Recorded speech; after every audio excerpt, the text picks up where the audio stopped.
क्या आप जानते हैं कि एक छोटा सा पौधा आपके जीवन में बहुत कुछ ला सकता है, आपके घर की किस्मत बदल सकता है। जब ये पौधा आपके घर में आप लगाते हैं तो आपके घर की खूबसूरती नहीं बढ़ाता बल्कि अध्यात्म से जोड़ें तो आयुर्वेद से जोड़ें तो हर तरह से ये पौधा आपके और आपके परिवार के लिए महत्वपूर्ण है।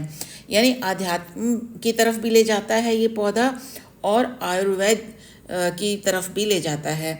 इसके कई गुण हैं। इस पौधे को क्लिटोरिया टर्नेट भी कहते हैं और आज हम इसी वीडियो में जानेंगे इस पौधे के बारे में। तो ये है हमारा बहुत ही प्यारा पौधा अपराजिता। और अपराजिता के बारे में रोचक तत्व आपको इस बार बताएंगे।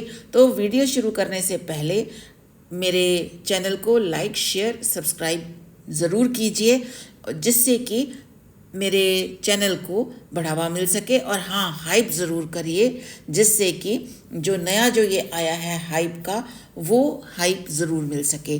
तो ये पौधा जो है ये लेग्यूम फैमिली का होता है। इसे गोकर्णी भी कहते हैं, शंख पुष्पी भी इसका नाम है।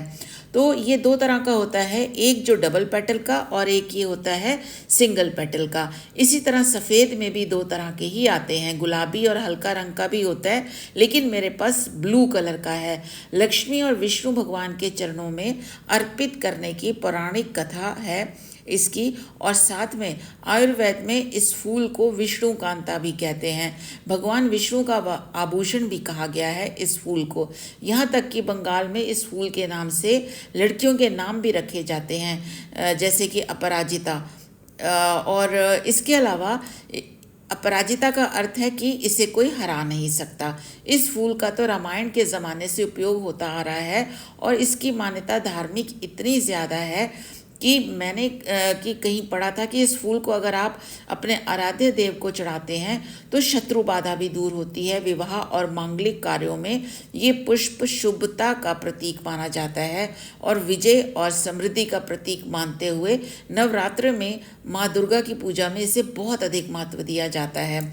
अगर हम वास्तु की बात करें तो वास्तु में कहा गया है उत्तर या पूर्व दिशा में इसे लगाने में घर में सकारात्मक ऊर्जा और सद्भाव बना रहता है। ये पौधा नज़र दोष को भी दूर करता है, ऐसी मान्यता है। और इस पौधे को बीज से बहुत ही जल्दी उगाया जा सकता है। टहनियों की कटिंग से ये हो जाता है, लेकिन इसकी टहनियाँ बहुत ही मुलायम होती है, बेलनुमा टहनियाँ होती हैं, लेकिन इसका बीज जो है वो फलियों में आता है और मटर के दाने की तरह होता है। जैसे हम मटर छीलते हैं वैसे ही इसकी फलियों में से इसके बीज को निकाल सकते हैं। और ये देखिए जिस तरह से ये इसकी फलियां लगी हुई हैं। छोटे छोटे पौधे इसमें बहुत जल्द इसके बीज को डालें तो लग जाते हैं और जहाँ ये बेल लगी होती है उसके नीचे जहाँ पर इसके बीज गिरते हैं तो अपने आप ही ये इसके बीज डेवलप हो जाते हैं। तो इसकी जड़ें आने में लगभग 20-25 दिन लग जाते हैं। अच्छी जड़ें आ जाती हैं जब कटिंग से जब बीज से जड़ें आ जाएं तो आप इसको बड़े अच्छे से इसको प्लांटर में जगह दे सकते हैं। और इसके अगर प्लांट्स आप इसके फ्लावर्स तोड़ते हैं तो उसको वाटर में अगर रखें, पानी में रखें तो 2 या 3 दिन तक ये बिल्कुल तरोताज़ा रहते हैं। गमले की अगर बात करें तो 12 इंच गमले में इसे लगाइए। मैंने तो मिट्टी में ही लगाया हुआ है इसको और मैं रोज़ सुबह मेरा ये काम होता है इसके फूलों की हार्वेस्टिंग करना। रोज़ मेरे पास ये फूल आ जाते हैं। और अगर हम गार्डन सॉइल की बात करें इसमें तो गार्डन सॉइल हमारे पास 30%, वर्मी कंपोस्ट 20%, नीम फर्टिलाइज़र 10% और सैंड 20% होना चाहिए। और बिल्कुल वेल ड्रेन्ड सॉइल होना चाहिए। थोड़ा सा कोकोपीट भी भिगोकर इसमें हम 20% के करीब डाल सकते हैं।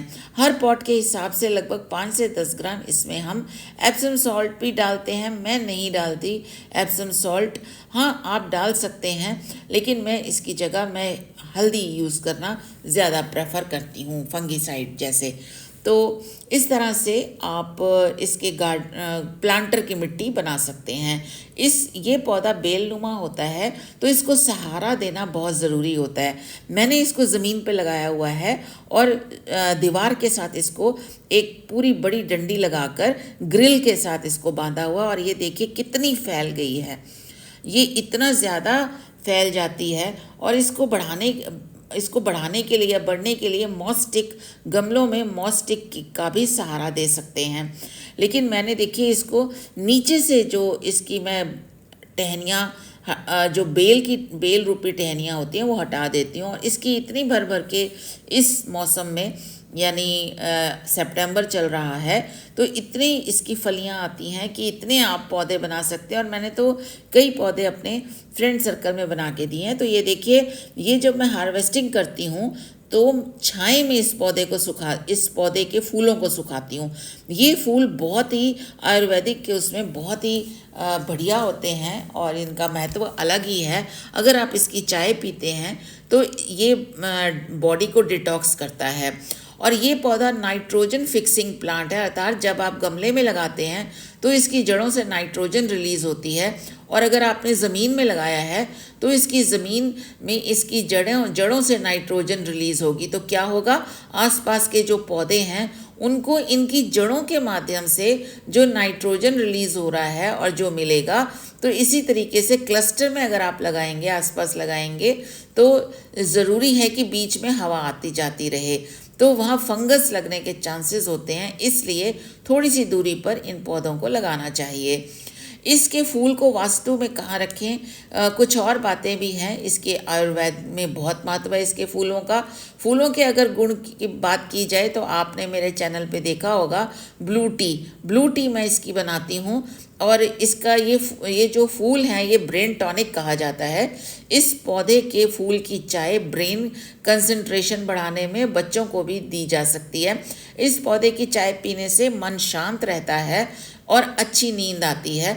फूलों में मौजूद जो एंटीऑक्सीडेंट स्किन को यंग रखने में और बालों को झड़ने की समस्या को कम करने में मदद करता है। कुछ शोध बताते हैं इस पौधे के फूलों की चाय शुगर लेवल को कंट्रोल करने में मदद करता है। और इसके अलावा आयुर्वेद में इसके आँखों की सेहत से सूजन और दर्द कम करने में भी सहायक माना जाता है। और इम्यूनिटी बूस्टर तो इसको माना ही जाता है। तो पारंपरिक मान्यताएं और शोधों पर ये आधारित है। अगर आप किसी बीमारी में इसका इस्तेमाल कर रहे हैं, किसी योग्य आयुर्वेदिक डॉक्टर से सलाह लेकर करें। सबसे कॉमन इसकी ब्लू टी है। कई देशों में इसके सूखे हुए फूल बहुत महंगे बिकते हैं। अगर आपके पास घरों में इसके फूल हैं, इसकी चाय बनाकर आप पी सकते हैं। और जब ये चाय बनाते हैं इसमें हल्का सा अगर नींबू आप डाल देंगे तो 2-3 बूंदे नींबू डालने से कलर चेंज हो जाता है चाय का। ये सब मैं आपको इसलिए बता रही हूँ क्योंकि मैं यूज़ कर चुकी हूँ। तो मेरे पास यहाँ पर ये 2 बेलें हैं, अपराजिता के 2 प्लांट्स हैं जो थोड़ी थोड़ी दूरी पे लगे हुए हैं। लेकिन नीचे से मैं इनकी बेलों को पनपने नहीं देती और ऊपर पूरा ये झुंड सा बन जाता है, एक टोकरी से, एक बास्केट से बन जाती है। तो इसके फूलों को मैं रोज़ तोड़ती हूँ। मेरे पास 1 कटोरी फूल रोज़ हो जाते हैं। जैसे कि मैंने बताया, मार्केट में ये बहुत महंगे फूल बिकते हैं, तो इसलिए अपने घर पे ही ये अपराजिता का पौधा लगाइए। और इसके साथ साथ आप अपनी इतनी महंगी जो चाय है वो अपने गार्डन से ही फ्री में फूलों को तोड़कर ये आप अपने गार्डन में रख सकते हैं। जब इनके फूल सूख जाते हैं तो एयरटाइट बॉटल में इसको बंद करके आप रख सकते हैं। तो आपने देखा कि इसके फूलों का कितना यूज़ है। इसके सीड पॉट्स जो होते हैं इनको आप जमा करके रख सकते हैं। मैं भी जमा करके रखती हूँ और किसी पार्क में जाती हूँ, जहाँ भी जाती हूँ, क्योंकि मैं ट्रैवल भी करती हूँ, तो इसके सीड पॉट्स मैं लेके चलती हूँ अपने साथ और जहाँ जाती हूँ वहाँ पर इसके सीड पॉट्स डाल देती हूँ। तो अगर ये पौधा फूल दे रहा है तो इसको खाद की भी आवश्यकता है। ये पौधा वैसे नखरे वाला नहीं होता है, बहुत ज़्यादा खाद की भी ज़रूरत नहीं होती है। इसको हर महीने में अगर 1 आध बार इसको खाद दे दी जाए या इसकी मिट्टी की गुड़ाई कर दी जाए तो इसका बहुत है। काऊ डंग जो है, पुराना सड़ा हुआ गोबर का खाद, वो भी आप डाल सकते हैं या कंपोस्ट मिला सकते हैं। क्योंकि मैंने ज़मीन में लगाया हुआ है तो ज़मीन से इसको पर्याप्त खाद मिल जाती है। लेकिन हाँ, मैं मिट्टी में कंपोस्ट बनाती रहती हूँ। मैं किसी भी प्रकार का फ्लावर बूस्टर या कोई भी केमिकल यूज़ नहीं करती। फिर मैं अपने उसी पुराने फॉर्मूले पर आती हूँ कि मैं इसमें लिक्विड फर्टिलाइज़र, जो घर का बना हुआ ऑर्गेनिक फर्टिलाइज़र होता है, वही डालती हूँ। यहाँ देखिए, यहाँ बोगनविला की बेल भी है मेरे पास और इसके अलावा मेरे पास अपराजिता की बेल है और 3 बेलें मेरे पास यहाँ हैं और तीसरी है मधुमालती की। तो ये 3 बेलें सॉरी मेरे पास हैं जो कि लगातार चलती रहती हैं मेरे साथ।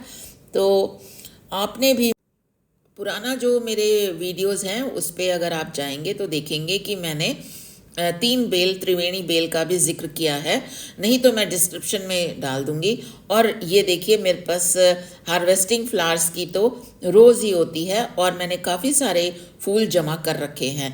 तो थैंक यू फॉर वॉचिंग, और मैं विश्वास करती हूँ कि आपको मेरी इस वीडियो से केयर टिप्स और हेल्थ टिप्स भी मिल गए होंगे। फिर मिलेंगे एक नई वीडियो के साथ। Happy gardening to all of you. Thank you. Nice meeting to you.